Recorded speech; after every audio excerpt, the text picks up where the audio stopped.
हदीस पाक। एक सहाबी हाजिर होते हैं मेरे नबी की बारगाह में और अर्ज करते हैं, या रसूल अल्लाह गरीबी ने घेर लिया है। तो अल्लाह के नबी फरमाते हैं, जाओ मेरे सहाबी सब्र करो। वो तशरीफ ले गए। कुछ दिनों के बाद फिर हाजिर होते हैं, या रसूल अल्लाह सब्र का पैमाना लबरेज हो गया है, औरतें परेशान हैं, बच्चे परेशान हैं, बूढ़े परेशान हैं। या रसूल अल्लाह अब घर में कुछ खाने के लिए नहीं है, कई दिन से घर में चूल्हा तक नहीं जला है। तो मेरे नबी इरशाद फरमाते हैं, ए मेरे सहाबी अगर यही हाल है तो एक काम किया कर, जब रात को घर आया करो तो एक बार सलाम कर लिया करो और 3 बार कुल हुवल्लाह शरीफ पढ़ लिया करो, अल्लाह तेरी गरीबी को खत्म फरमा देगा। सुभान अल्लाह, सुभान अल्लाह, वाह वाह वाह, बहुत अच्छा, वाह। क्या कहने, आपको समझ में नहीं आ रहा है क्या भाई? तो कुछ बोलो भैया। सुभान अल्लाह, हाँ सुभान अल्लाह बोला करो यार। आप तो बिल्कुल ऐसे बैठ गए हो कि जैसे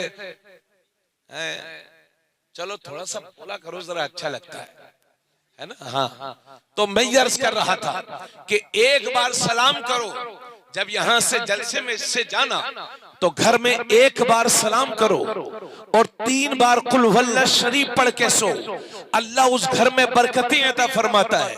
लेकिन हम देख रहे हैं कि आप पूरे बिनोरा को सलाम करेंगे, इमाम साहब अस्सलाम वालेकुम, हाजी साहब अस्सलाम वालेकुम, नमाजी साहब अस्सलाम वालेकुम और मुत्तकी साहब अस्सलाम वालेकुम, प्रधान जी मेंबर साहब सलाम वालेकुम। लेकिन जब घर में जाएंगे तो मुंह बंद, यानी घर वालों को सलाम नहीं। मेरे नबी ने हजरत अनस से फरमाया था, बेटा अनस जब घर में दाखिल हुआ कर तो घर वालों को सलाम किया करो, इसलिए कि सलाम की बरकतें अल्लाह तुझे भी अता फरमाएगा, तेरे घर वालों को भी अता फरमाएगा। इसी वजह से हदीस रसूल कहती है कि जब घर में जाओ तो घर वालों को सलाम करो। और उलमा कहते हैं कि अगर घर खाली हो और घर में कोई ना हो तो मुसलमानों को चाहिए ऐसी हालत में अपने नबी को सलाम करें, क्योंकि हर मुसलमान के घर में रूह मुस्तफा हाजिर और नाजिर रहती है। घर में कोई ना हो तो घर वालों को सलाम करो, घर में सब हो तो घर वालों को सलाम करो, और घर में कोई ना हो तो फिर अपने नबी को सलाम करो, क्योंकि हर मुसलमान के घर में मेरे नबी की रूह रहती है। और अब एक बात यकीन के साथ कहता हूं, मुझे यकीन है कि इस मजमे में बहुत सारे लोग होंगे कि जिन्हें कुरान पढ़ना नहीं आता, लेकिन इस बात का 100% यकीन है कि इस मजमे में कोई भी बच्चा ऐसा नहीं होगा, बड़ा तो छोड़िए, कोई भी बच्चा ऐसा नहीं होगा जिसे सूरे इखलास याद न हो। कुरान की बहुत छोटी सी सूरे है, सूरे इखलास। आज उसका तर्जमा भी सुन लो, कुल हुवल्लाहु अहद अल्लाहुस समद लम यलिद वलम यूलद वलम यकुल लहू कुफुवन अहद। तर्जुमा भी सुन लो, अल्लाह फरमाता है, कुल ए हबीब आप कह दो, हुवल्लाहु अहद, अल्लाह एक है, अल्लाहु समद, अल्लाह बेनियाज है, लम यलिद वलम यूलद, न वो किसी से पैदा न उससे कोई पैदा, वलम यकुल लहू कुफुवन अहद, और अल्लाह के बराबर कोई नहीं, अल्लाह के मिसल कोई नहीं, अल्लाह के मुकाबिल कोई नहीं। ये एक छोटी सी सूरह है मगर अजमतें देखें।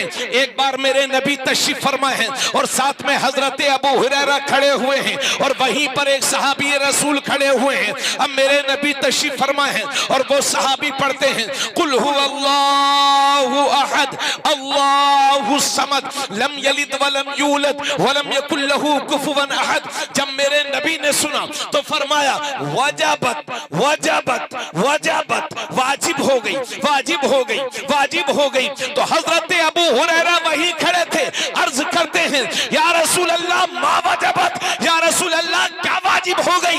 नबी ने फरमाया, जिसने कुल हुवल्लाह पढ़ा उसके लिए जन्नत वाजिब हो गई। वाह वाह वाह वाह, क्या कहने, नारे तकबीर, नारे रिसालत, मसलके आला हजरत, एजाज़े कुरान, फैज़ाने कुरान, फरमाने मुस्तफा। वाह वाह, सुभान अल्लाह, जिंदाबाद जिंदाबाद। क्या कहने, कुल हुवल्लाह से मुताल्लिक एक बात और बता दें आपको, सुनेंगे? अरे हाँ ना बोलो भाई, अरे ठीक है, सही है कारी साहब, सब बढ़िया माशाल्लाह, लोग बहुत आए और ये अल्लाह ने आपकी मेहनत ऐसा लगता है कबूल फरमा ली है। माशाल्लाह। इधर सुनिए, कुरान के बाद जिस किताब का सबसे बड़ा मकाम है वो है बुखारी शरीफ। सुभान अल्लाह, सुभान अल्लाह। उसी बुखारी की हदीस है, मेरे नबी ने फरमाया था, उसका मफहूम ये है कि लोगों जब रात को सोया करो तो तिहाई कुरान पढ़ के सोया करो। सुभान अल्लाह, सुभान अल्लाह। और एक हदीस शरीफ में ये लिखा है कि जब मर्द मोमिन मुसलमान मर्द औरत जब रात को सोते वक्त कुरान की चंद आयतें पढ़कर के सोते हैं तो अल्लाह का एक फरिश्ता नाजिल होता है जिसकी ड्यूटी ये होती है कि जब तक वो बंदा बंदी सोती रहती है या सोता रहता है तो अल्लाह का फरिश्ता मूजी जानवरों से उस सोने वाले की हिफाजत फरमाता है। क्या बात है, क्या बात। और जब बंदा या बंदी जो कुरान की चंद आयतें पढ़कर के सोए हैं, जब वो जाग जाते हैं तो वह फरिश्ता अपनी ड्यूटी निभा करके चला जाता है। इसलिए मेरी बहन जितनी यहाँ पर आई हैं, आपसे गुजारिश करूंगा कि जब रात को सोया करो तो कुरान की चंद आयतें जरूर पढ़ लिया करो, क्योंकि अल्लाह का एक फरिश्ता आपकी हिफाजत फरमाएगा। और ये लोगों, आप भी जब रात को सोया करो तो इस्तिग़फ़ार करके सोया करो, अल्लाह की बारगाह में तौबा करके सोया करो। मालूम नहीं कि दूसरी सुबह नसीब हो कि नहीं, इसलिए लोगों अल्लाह से डरो और इस्तिग़फ़ार करके सोया करो। और जो हदीस बता रहा हूं उसे सुन लो। अल्लाह के नबी फरमाते हैं जब रात को सोया करो तो तिहाई कुरान पढ़ के सोया करो। सुभान अल्लाह। कुरान में 30 पारे हैं, 10, 20, 30। तिहाई कुरान का मतलब हो गया 10 पारे। तो अब अगर कोई 10 तिहाई कुरान रात को पढ़ के सोएगा तो इतनी जल्दी कैसे पढ़ सकता है 10 कुरान? अल्लाह का शुक्र है कि मैं खुद हाफिज कुरान हूं। सुभान अल्लाह, सुभान अल्लाह। कारी साहब, आप बताइएगा कि अगर एक पारे को सही से पढ़ा जाए तो कितना वक्त लगता है? आप बताएं, आप तो कारी हैं। 20 मिनट। अशहद बाबू कह रहे हैं कि अगर सही से पढ़िए तो तकरीबन 20 मिनट लग जाता है, 18, 20, 22 मिनट लग जाता है। एक पारे को सही से पढ़िए तो 20 मिनट लग ही जाता है। मगर अल्लाह जाने क्या हो गया है मेरी इस कौम को कि रमजान शरीफ में ऐसा हाफिज तलाशते हैं जो 40 मिनट में 10 पारे और 20 रकात तरावी खत्म कर दे। अल्लाह अल्लाह अल्लाह। क्यों हज़रत? अल्लाह अल्लाह। और बजाय टोकने के बजाय सुबह को ये लोग तारीफ करते हैं, अरे साहब इस साल हाफिज साहब क्या है, बिल्कुल एरोप्लेन है। और हाफिज साहब भी ऐसे पढ़ेंगे इतनी तेज ऐसा लगता है कि इन्हें एयरपोर्ट जाना है, इन्हें दुबई जाना है। वहां के शेख ने बुलाया इन्हें, वहां के दुबई के हाल में इनका खिताब होने जा रहा है हाफिज साहब का। ये वहां इनकी आमद के मुंतजिर है, इसलिए वहां जाना है। यालमून तालमून यालमून तालमून व मिन नास हूं और नू और हूं शुरू। अब मैं कुरान के साथ ये मजाक करेंगे आपकी नमाजें हो रही हैं इस तरह से तरावी में। मेरे नबी ने इरशाद फरमाया था, लोगों जब कुरान पढ़ा करो तो रोया करो, अल्लाह अल्लाह अल्लाह। आंसू बहाया करो। और अगर कुरान पढ़ के रोना ना आता हो तो रोने जैसी शक्ल ही बना लिया करो। अल्लाह अल्लाह अल्लाह। अब मैं धीरे धीरे तकरीर कर रहा हूं, आपको बात समझ में आ रही है? अगर मैं तेज रफ्तारी से बोलता तो आप कारी ताज साहब से कहते, कारी साहब सलाम पढ़वा के जलसा खत्म करवाओ, इसलिए कि वो तकरीर क्या है जो समझ में आए। आहा, सुभान अल्लाह। तो वो तिलावत कुरान क्या है जो समझ में ना आए। यालमून तालमून कभी पहले पारे में है, कभी 15वें पारे में है, फिर अर्श मौला 29वें पारे में पहुंच गए, फिर दूसरे पारे में तशरीफ ला रहे हैं। हाफिज साहब खुदारा ऐसा ना करो, अल्लाह के यहां सख्ती से हिसाब होगा। और अपने अजीज तलबा से कहूंगा, मेरे लाल अगर आप किसी की दुकान में सूरे बकरा पढ़ दें तो उसके दुकान की बरकतें कभी खत्म ना हो। तो आपके सीने में तो कुरान महफूज है, आप कैसे भूखे रह सकते हो? क्या बात है, क्या बात है। इसलिए पैसे के लालच में 2-2 जगह तरावी, 3-3 जगह तरावी, 4-4 जगह तरावी इसलिए पढ़ा रहे हैं ताकि नजराना 20-20 हजार मिलेगा तो 80 हजार हो जाएगा, 10-10 मिलेगा तो 50-40 हो ही जाएगा। तो ये मत समझना कि सिर्फ सूद का पैसा हराम है। जिस तरह से सूद का पैसा हराम है, इसी तरह से वो पैसा भी हराम है जो कुरान की बेहुरमती करके कमाया गया है। ला ला ला ला। इसलिए तरावी चाहे एक जगह पढ़ाओ, चाहे 2 जगह, चाहे 4 जगह, भाई 5 जगह भी पढ़ी जा सकती है, क्योंकि हम गौसे आजम के गुलाम हैं, उस गौस के गुलाम हैं कि जिनकी जिंदगी के आखिरी 15 साल ऐसे गुजरे हैं कि एक पैर का सहारा लेकर खड़े हो जाते थे और जब रुकू में जाते थे, जब पूरा कुरान करीम तिलावत करके खत्म कर लिया करते थे। सुभान अल्लाह, सुभान अल्लाह। इसलिए आप चाहे 2 जगह तरावी पढ़ाएं, चाहे 3 जगह, चाहे 4 जगह, लेकिन सही से पढ़ें। और लखीमपुर के मुसलमानों, मैं आपसे बहुत दूर नहीं रहता हूं, घर मेरा रामपुर में है, लोग बरेली शरीफ के नाम से जानते हैं, लेकिन पिछले 6-7 साल से नानपारा में मदरसा जुलूम में रहता हूं। इसलिए आपका और हमारा ये रिश्ता मोहब्बत इंशाल्लाह बाकी रहेगा इंशाल्लाह। तो आप अपने यहाँ ऐसी तरह भी सुनिए, आप हाफिज साहब से साफ साफ कहिए कि हाफिज साहब आप 2 पारा ना पढ़ाइए, 1 पारा पढ़ाइए, लेकिन हमें लगे कि कुरान पढ़ा जा रहा है। वाह वाह वाह वाह, सुभान अल्लाह, सुभान अल्लाह।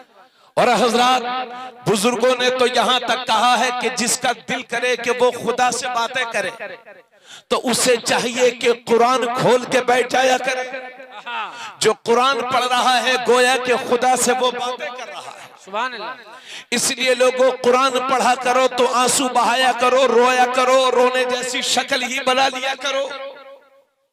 तो एक पारे को सही से पढ़ा जाए तो 20 मिनट 25 मिनट लग ही जाता है, और 10 पारे को अगर सही से पढ़ा जाए तो 2.5 से 3 घंटा। अब मेरे नबी ने फरमाया था, मेरे सहाबा जब रात को सोया करो तो तिहाई कुरान पढ़ के सोया करो। अब सहाबा हैरत में, या रसूल अल्लाह, इतनी जल्दी सोते वक्त कोई तिहाई कुरान कैसे पढ़ सकता है? तो मेरे नबी फरमाते हैं, ए मेरे सहाबा, जिसने एक बार कुल हु अल्लाह शरीफ पढ़ लिया, अल्लाह उसे तिहाई कुरान का सवाब अता फरमाएगा। नारे तकबीर, नारे रिसालत, मसलके आला हज़रत, शाने मुस्तफा, एजाज़े कुरान, मज़हबे इस्लाम, क्या कहने, वाह वाह वाह। एक बार कुल हु अल्लाह शरीफ पढ़िए। इसी हदीस की रोशनी में उलमा फरमाते हैं कि जिसने 3 बार कुल हु अल्लाह शरीफ पढ़ लिया, अल्लाह उसे एक कुरान का सवाब अता फरमाएगा। सुभान अल्लाह, सुभान अल्लाह, सुभान अल्लाह। बोलो सुभान अल्लाह। भाई सब लोगों को बातें समझ में आ रही है कि नहीं? वैसे भी मैं आसमानी खिताबत से उतर के जमीन पर तशरीफ लाके तकरीर कर रहा हूं। हाँ। और एक बात और सुनिए, आप लोग परेशान बहुत करते हैं मदरसे वालों को। अगर किसी का इंतकाल हो गया तो फोन करते हैं, हजरत साहब हमें कुरान शरीफ दीजिए, हमारे दादा का अब्बा का 40वां। अब मदरसा इलाके में एक है और हर दूसरे तीसरे दिन महीने में कोई ना कोई अल्लाह को प्यारा हो ही जाता। कारी ताज साहब कुरान शरीफ दो, तो हाफिज साहब बोले 15 पारा ले लो। ओ हजरत बताओ, हम 500 रुपए चंदा दिए थे और आप बदले में हमको 15 पारा दे रहे हो। तो अगर पढ़े हुए नहीं है तो कारी साहब कहां से लाके दें? कोई फैक्ट्री और चीनी मिल थोड़ी है ये। अमा एक जगह सुना कि मदरसे वालों को फोन किया, हजरत पाले दे दो, तो 400 कुरान दिए उन्होंने। अल्लाह अल्लाह। और लेने वाले का भी दिमाग खराब है। अब मैं 400 कुरान को खेल तमाशा है क्यों भाई? हजरत आप लोग बताइए। ये 10 साल पहले की बात बता रहा हूँ जुबैर भाई, जब हम आपके साथ में बरीशर में पढ़ाते थे, तो एक ज़रीफा थी मुंबई से, उनका मेरे पास कॉल आया। वो जान पहचान की थी, कि बेटा मेरी सास मेरी बेटी के ससुर का इंतकाल हो गया है, जरा 40वें की फातिहा आने वाली है, आप कुछ कुरान शरीफ इकट्ठा कर लो। तो तारी भाई मैंने बड़ी मेहनत से 10-15 कुरान शरीफ इकट्ठा किया। उसके बाद उनका कॉल आया मेरे पास कि हाँ बेटा वो कल फातिहा, बताओ आप कितने कुरान दे रहे हो। तो मैंने बताया कि 15 या 10 या 12, याद नहीं मुझे सही तौर से, लेकिन इतना ही था। तो मैंने कहा फर्ज कर लीजिए 15 कुरान ले लीजिए। तो वो उधर से पलट के कहती है, हाँ बेटा 15 कुरान में क्या होने वाला। बंबई के मौला और लखनऊ वाले मौलाना ने तो 200 कुरान दिया। मैंने कहा खाला मेरे पास तो 200 कुरान है नहीं। तो मेरे दिल को ये जुमला बहुत चुभा के 15 कुरान में क्या होने वाला है। तो बंबई के हमारे एक दोस्त मिल गए, हमने कहा यार हजरत एक औरत बंबई की कह रही थी कि 15 कुरान में क्या होने वाला है। तो वो भी चौंके और मुस्कुरा के कहते हैं हजरत बंबई के सेठ बाज इतने बड़े पापी होते हैं कि पता नहीं 15 कुरान में भी उनकी बख्शिश होगी कि नहीं। इसलिए दोस्तों अगर खुलूसुलिल्लाहियत के साथ 3 बार कुल हुवल्लाह शरीफ पढ़ के आप खुद ही बख्श दें और अल्लाह ने कबूल फरमा लिया तो वो नस्लों की मगफिरत के लिए काफी है। वाह वाह वाह वाह सुभान अल्लाह। इसलिए मदरसे वालों को परेशान न किया करो कि सब 5 कुरान दीजिए, हम तो 1000 चंदा देते हैं, 2000 चंदा देते हैं। भाई चंदा दिया है तो आपने मदरसे पर एहसान नहीं किया है, बल्कि अपनी किस्मत चमकाने का सामान तैयार किया है। क्या कहने हैं, क्या कहने हैं। अगर आप चंदा नहीं देंगे मदरसे को तो फिर ये मदरसे कहां से चलेंगे। याद रहे लखीमपुर के मुसलमानों, ये मदरसे हमारी रीढ़ की हड्डी की तरह है। अगर ये कमजोर हो गए तो हिंदुस्तान का मुसलमान कमजोर हो जाएगा। इसलिए कि जब जब दीन पर हमला होता है तो इंजीनियर साहब अपने ऑफिस में बैठे हैं, डॉक्टर साहब अपने हॉस्पिटल में चले गए हैं, मास्टर्स को हमने समझौता करते देखा है। अगर दीन के लिए अपनी जान का नजराना देने के लिए कोई तैयार रहता है तो यही हमारे मदरसे के फारिगीन, मस्जिद के इमाम हजरात होते हैं, उलमाए किराम होते हैं, जो दीन को बचाने के लिए जान का नजराना देना पड़े तो हमेशा तैयार रहते हैं। नारे तकबीर, नारे रिसालत, मसलके आला हजरत, मजहबे इस्लाम, मजहबे इस्लाम, फैजाने कुरान, मुफ्ती तबरेज आलम साहब किबला रामपुरी। वाह वाह बहुत उम्दा सुभान अल्लाह। और माशाल्लाह ये मदरसा कंजुल ईमान नाम है ना, कंजुल ईमान नाम साहब बहुत अच्छा रखा हाफिज साहब आपने। मैंने 10 साल पहले अपनी एक तहरीक शुरू की थी, तहरीक कंजुल ईमान, और उस तहरीक को कायम करने का मकसद ये था मेरा कि घर घर कंजुल ईमान पहुंच जाए। ये कंजुल ईमान क्या है, इसका लुग़वी तर्जुमा है ईमान का खजाना। सुभान अल्लाह सुभान अल्लाह। असल में कुरान शरीफ का उर्दू में तर्जुमा तो बहुत लोगों ने किया, कई लोगों ने किया, मगर सबसे बेहतरीन कुरान का तर्जुमा 14वीं सदी के मुजद्दिद आला हजरत अजीमुल बरकत अशाह इमाम अहमद रजा खान ने किया। सुभान अल्लाह सुभान। उनके तर्जमे को कहते हैं तर्जमे, उनके तर्जमे का नाम है कंजुल ईमान। सुभान अल्लाह सुभान अल्लाह। क्या नाम है? कंजुल ईमान। कंजुल ईमान। इसलिए मैं आपसे कहूंगा कि आपके घर में जब भी शादी हो, ब्याह हो या दीगर मौकों पर अपने दोस्तों में, रिश्तेदारों में आप लोग जन्मदिन, आजकल तो गांव-गांव में भी जन्मदिन और बर्थडे जान गए हैं बच्चे, छोटे-छोटे बच्चे भी केक काटते हैं, तो बच्चों को मिठाइयां बहुत जा चुकी। आप किसी बच्चे के जन्मदिन या बर्थडे पर जा रहे हैं या उसकी पैदाइश की खुशी के मौके पर शरीक हो रहे हैं तो बच्चे को मिठाई का डिब्बा न दे करके तोहफे में कुरान शरीफ उर्दू तर्जमा जिसका नाम कंजुल ईमान है वो दिया करो। सुभान अल्लाह। और एक बुखारी शरीफ की हदीस है, कुरान के बाद जिस किताब का सबसे बड़ा मकाम है वो है बुखारी शरीफ। उसी बुखारी की हदीस है, नबी फरमाते हैं खैरुकुम मन तअल्लमल कुरान व अल्लमा। ए लोगों, तुम में से सबसे बेहतरीन इंसान वो है जो खुद कुरान पढ़े और दूसरों को पढ़ाए। सुभान अल्लाह सुभान अल्लाह। जो खुद कुरान सीखे और दूसरों को सिखाए। सब मिल के बोले जो खुद कुरान पढ़े और दूसरों को पढ़ाए, जो खुद कुरान सीखे और दूसरों को सिखाए।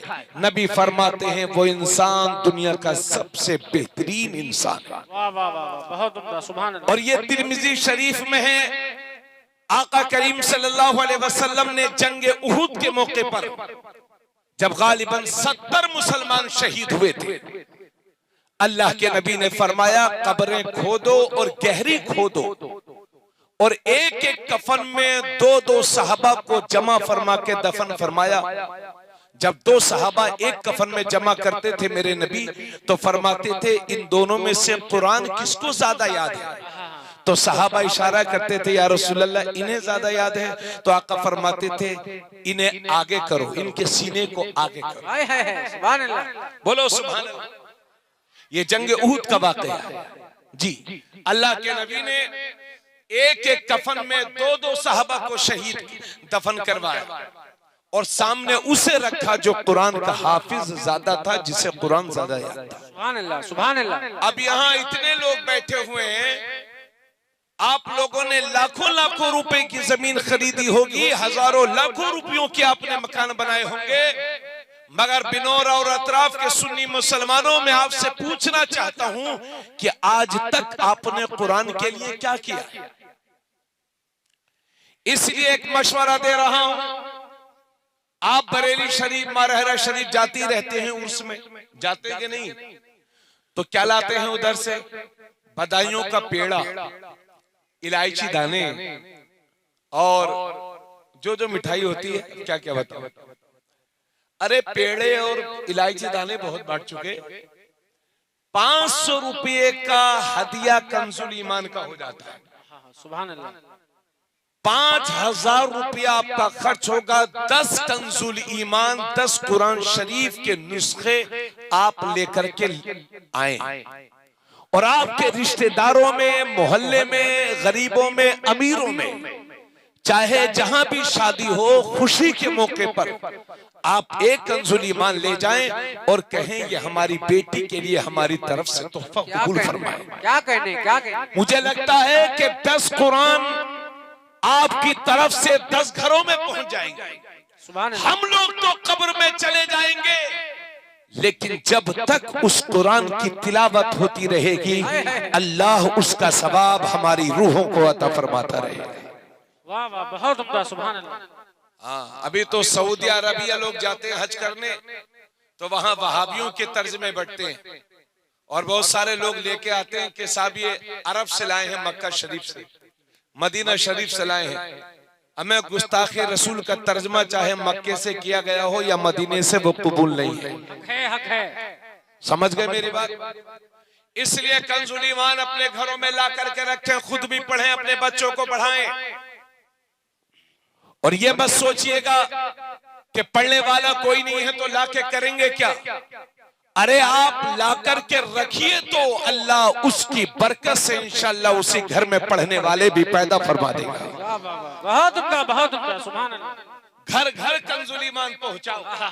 और अपने उलमा से भी कहूंगा कि 5-10 नुस्खे कम से कम अपने पास रख लो।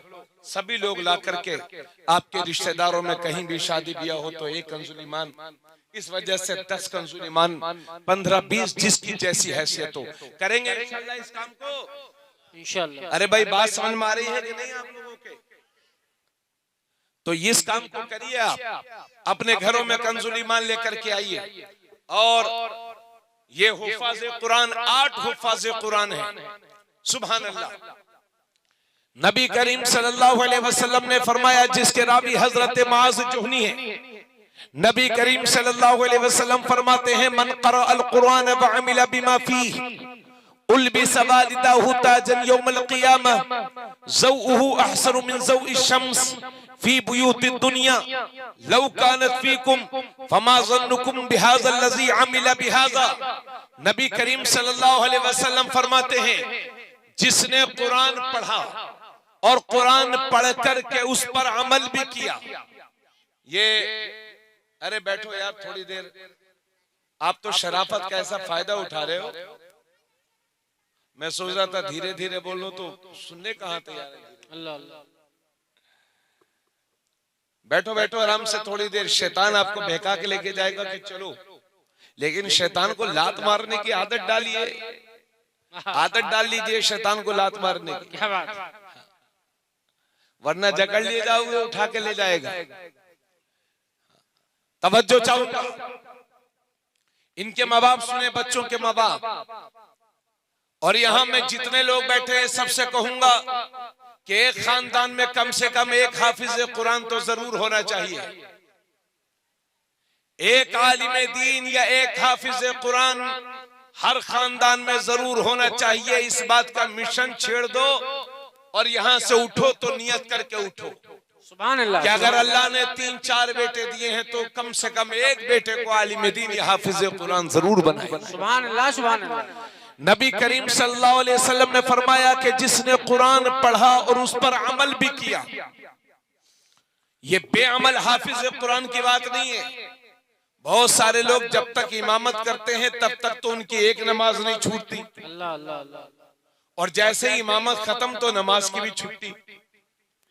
अमा ये कोई गवर्नमेंटी नौकरी थोड़ी है, ऐसे इमाम के पीछे नमाज नहीं होती जो इमामत छूटने के बाद नमाज तर्क करता है। ये कोई कारोबार नहीं है, इस्लामी बहुत बड़ी जिम्मेदारी है, इसको खुलूसुलिल्लाहियत के साथ किया जाए। तो नबी करीम सल्लल्लाहु अलैहि वसल्लम ने फरमाया जिसने कुरान पढ़ा और कुरान पढ़ करके उस पर अमल भी किया तो क़यामत के दिन उसके माँ बाप को ऐसा ताज पहनाया जाएगा जिसकी रोशनी दुनिया के सूरज की रोशनी से भी ज्यादा होगी। वाह वाह वाह वाह वाह वाह, सुभान अल्लाह। नबी फरमाते हैं कि सूरज को अपने घरों में फर्ज कर लो। जैसे ये शामियाना लगा है, आप बताइए कि सूरज इतना करीब आ जाए तो उसकी कितनी रोशनी होगी। हुजूर फरमाते हैं सूरज इतना करीब आ जाए तो जितनी उसकी रोशनी होगी उससे भी ज्यादा रोशनी उस ताज की होगी जो हाफिज कुरान के माँ बाप को पहनाया जाएगा। नबी फरमाते हैं तो तुम ख्याल कर सकते हो कि जिसने खुद कुरान पढ़ करके उस पर अमल किया उसका आलम क्या होगा, उसको कैसा ताज पहनाया जाएगा। वाह वाह वाह वाह, सुभान अल्लाह। नबी करीम सल्लल्लाहु अलैहि वसल्लम ने इरशाद फरमाया, जिसके रावी हजरत अली हैं, नबी ने फरमाया जिसने कुरान पढ़ा और कुरान पढ़ करके उस पर अमल भी किया, कुरान के हलाल को हलाल जाना, कुरान के हराम को हराम जाना, तो नबी फरमाते हैं कि उसकी तो बख्शिश होगी ही होगी, वो अपने घर के 10 ऐसे लोगों की शफाअत करा के जन्नत में लेके जाएगा कि जिन पर जहन्नम वाजिब हो चुकी थी। अरे क्या कहने हैं, वाह वाह। यानी ऐसे 10 लोगों को जन्नत में लेके जाएगा अपने घर के कि जिन पर जहन्नम वाजिब हो चुकी थी।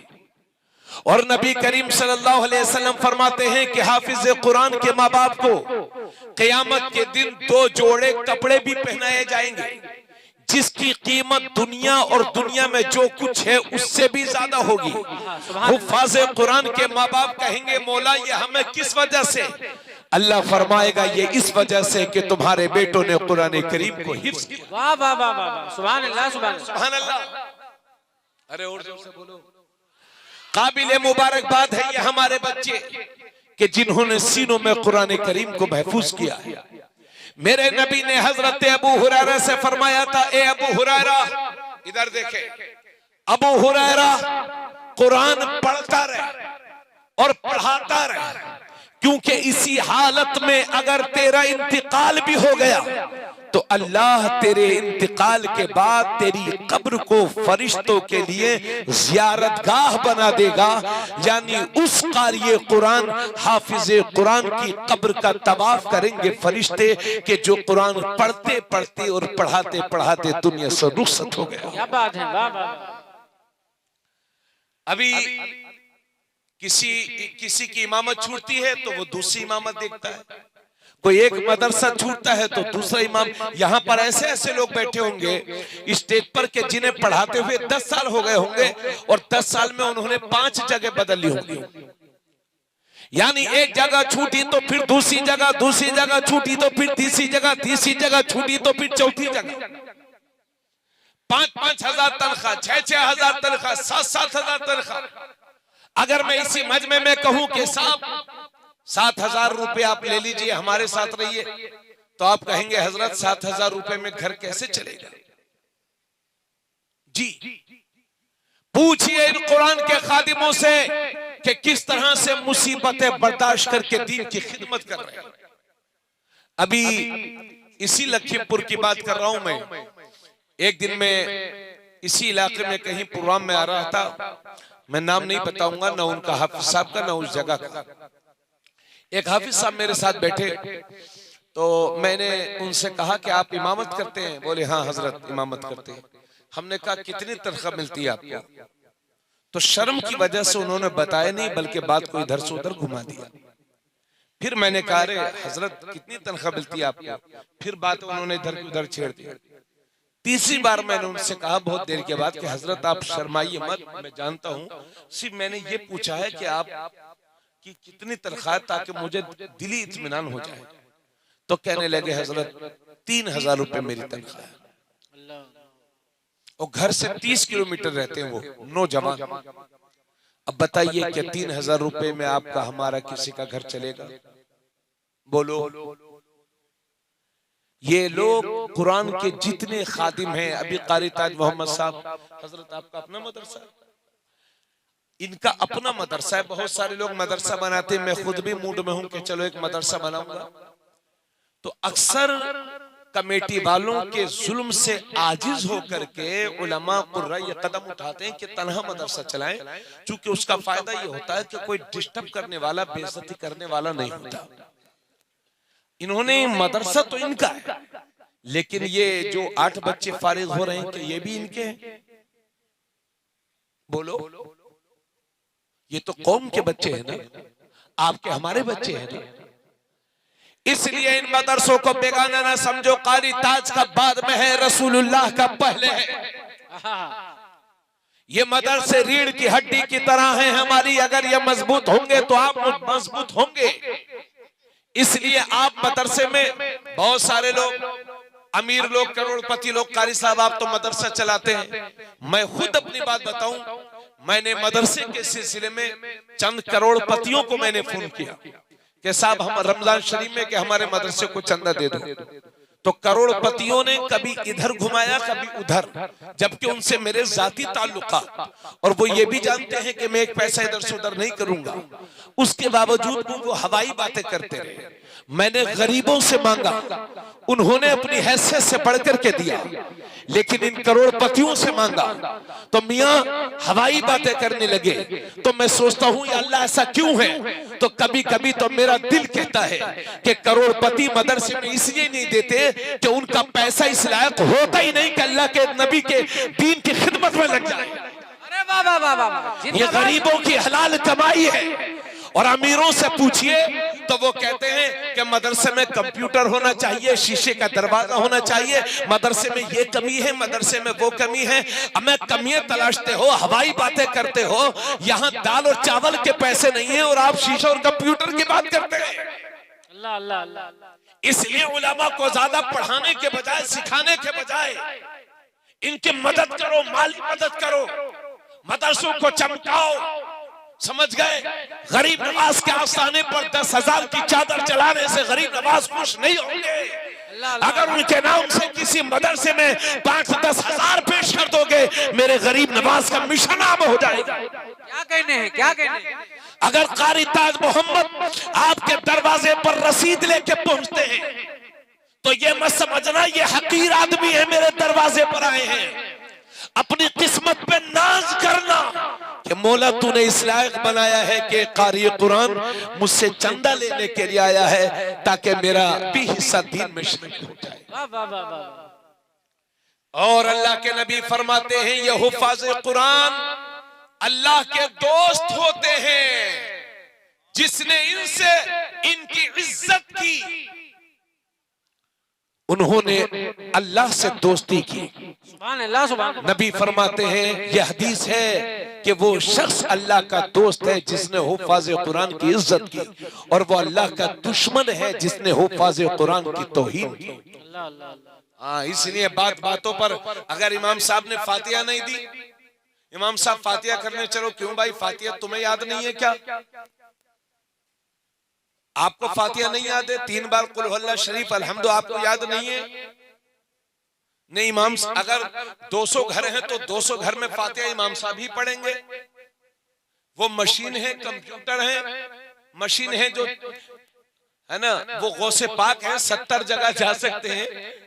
तो हम तो गुलाम गौसे आजम हैं। अल्लाह अल्लाह अल्लाह।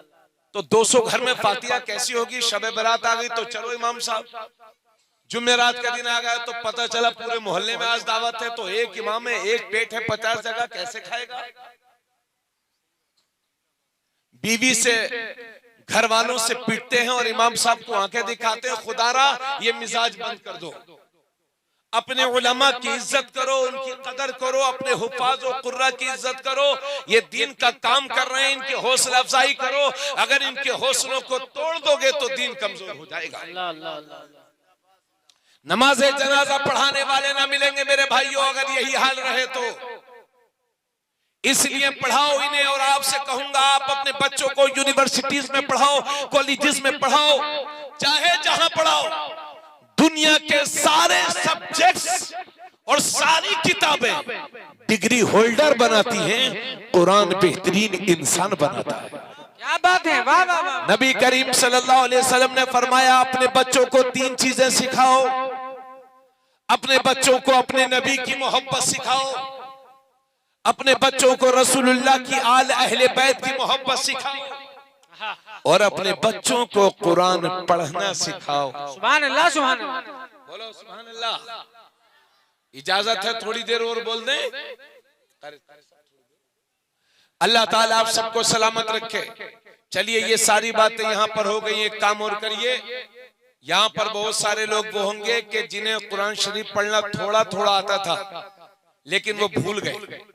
कुछ यहाँ पर स्टेज पर हमारे ऐसे होंगे कि 5 पारा हिफ्ज किया, उसके बाद दर्स निजामी पढ़ने लगे, पता चला 5 पारे भी भूल गए। नबी करीम सल्लल्लाहु अलैहि वसल्लम फरमाते हैं, जिसने कुरान पढ़ा और कुरान पढ़ करके भूल गया तो क़यामत के दिन अल्लाह से इस हाल में मुलाकात करेगा कि कोढ़ की वजह से उसके बदन के आज़ा, पार्ट, हिस्से गल गल कर, सड़ सड़ करके गिर रहे होंगे। यानी कोड़ी बन करके मुलाकात करेगा वो अल्लाह से, जिसको कुरान आता था और पढ़ना भूल गया। और ये मत समझना ये सिर्फ हाफिज के लिए है, ये हर उस शख्स के लिए है जो कुरान पढ़ता है और कुरान पढ़ के भूल जाता है। अगर आपको नाज़रा आता था और आप पढ़ के पढ़ना भूल गए, जितना आता था वो भी भूल गए, क़यामत के दिन कोड़ी बन के खुदा से मुलाकात करेगा ऐसा शख्स। इसलिए कुरान पढ़ना सीखो। सीखने की कोई उम्र नहीं होती है। सहाबा ने बुढ़ापे में इल्म सीखा। पढ़ो, लिखो, आगे बढ़ो, कुरान से मोहब्बत करो। शिकायत करते हो घर में बरकतें नहीं होती, कहां से तुम्हारे घरों में बरकतें आएंगी? पहले रातों में कुरान की तिलावत होती थी, आज रात के 12-1 बजे तक घरों से सीरियल और फिल्मी ड्रामों की आवाज आती है, कहां से बरकतें आएंगी? पहले सुबह उठ करके मुसलमान नमाज पढ़ा करते थे, आज सुबह उठ करके गालियां देते हैं। भैंसों को चारा डालेंगे, गोबर उठाएंगे, यानी गोबर उठाने के लिए तो तैयार है लेकिन नमाज पढ़ने के लिए तैयार नहीं है। कहां से तुम्हारे घरों में बरकतें आएंगी? खेतों में बड़ी मेहनत करते हो साहब, 4 बजे उठ करके खेत जा रहे हैं कि साहब पानी लगेगा धानों को। धान पक करके तैयार हो गए, सैलाब आया और मियां पूरे धान सफा। तो आपने तो बहुत मेहनत की थी, तो आपके तो 1 बीघा में 10 कुंटल अनाज निकलना चाहिए, क्यों नहीं निकला? पता चला देने वाले जात मेरे रब की है। बेशक बेशक। उसको राजी करने की कोशिश करो।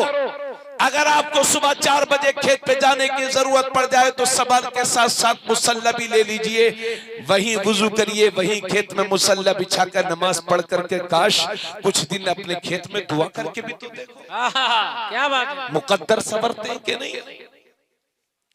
इसलिए आप अपने दिमागों से काम न लो, अल्लाह की रजा तलाश करो, अल्लाह को खुश करने की कोशिश करो। और आखिरी बात मेरे मोमिन भाई, मुसलमान भाई, अर्ज करूंगा कि हिंदुस्तान का मुसलमान इस वक्त जिन परेशानियों से गुजर रहा है, अगर यही हालत रहे तो आने वाला वक्त और भी डेंजर और खतरनाक हो सकता है। इसलिए मेरे दोस्त मुसलमान बेदार हो जा और अपने चेहरों पर सुन्नते मुस्तफा सजाओ। अगर मुसलमान हो तो चेहरों पर दाढ़ी भी रखो और 5 वक्त नमाज पढ़ने की आदतें डालो।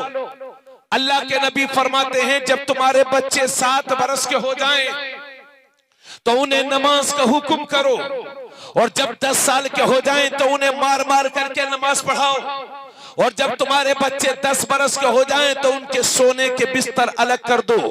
यानी 10 साल उम्र होने के बाद बच्चे एक साथ ना सोएं बल्कि अलग अलग बिस्तरों पर सोएं। अल्लाह के नबी ने फरमाया जो सुबह सुबह बाजार की तरफ जाता है तो वो अल्लाह के दीन का, जो बाजार की तरफ जाता है तो वो शैतान का झंडा लेकर के जाता है, और जो सुबह सुबह मस्जिद जाता है तो वो अल्लाह के दीन का झंडा लेकर के जाता है। नबी करीम सल्लल्लाहु अलैहि वसल्लम ने हजरत अली से फरमाया था, ए अली 3 कामों में कभी देर मत करना। जब नमाज का वक्त हो जाए तो नमाज की अदायगी में देर मत करना। जब जनाजा तैयार हो जाए तो उसकी नमाज़े जनाजा पढ़ने में देर मत करना। और जब किसी बेवा का विधवा का मुनासिब रिश्ता मिल जाए तो उसका निकाह करने में देर मत करना। सुभान अल्लाह। आज 90% लोग, यहाँ पर बहुत सारे लोग हैं, अभी यहां से जाएंगे सो जाएंगे और ये नियत करके सोएंगे कि आज तो देर से सोए हैं तो कल को 10 बजे उठेंगे। इन्नमल आमालु बिन्नियात, सारे अमाल का दारो मदार नियतों पर है। अगर नियत अच्छी तो रास्ता अच्छा। इसलिए ये सोच करके सो के सुबह उठ करके नमाज पढ़ेंगे इंशाअल्लाह। इंशाअल्लाह। समझ गए? जिंदगी का कोई भरोसा नहीं है मियाँ, ये जवानियां, ये बुढ़ापे, कोई भरोसा नहीं है। इसलिए अल्लाह से डरो और नमाजों की आदत डालो। तकब्बुर, घमंड ना करो। बड़े बड़े मुतकब्बिरीन के तकब्बुर जमीन में मिल गए, मिट्टी में मिल गए। हक है, हक है। इसलिए अल्लाह से डरो, अपने दीन के रास्ते पर चलो मेरे मोमिन भाई। और ये जितनी औरतें बैठी हैं पर्दे पर, अल्हम्दुलिल्लाह हमने बहुत तकरीरें की हैं। बस इनसे इतना कहूंगा मेरी बहन, आप आधी आधी आस्तीन के कपड़े पहनना छोड़ो, पर्दे का एहतमाम करो। रसूलुल्लाह फरमाते हैं अगर अल्लाह के सिवा किसी को सजदा करना जायज होता तो मैं इन औरतों को हुक्म देता कि अपने शोहरों को सजदा करो।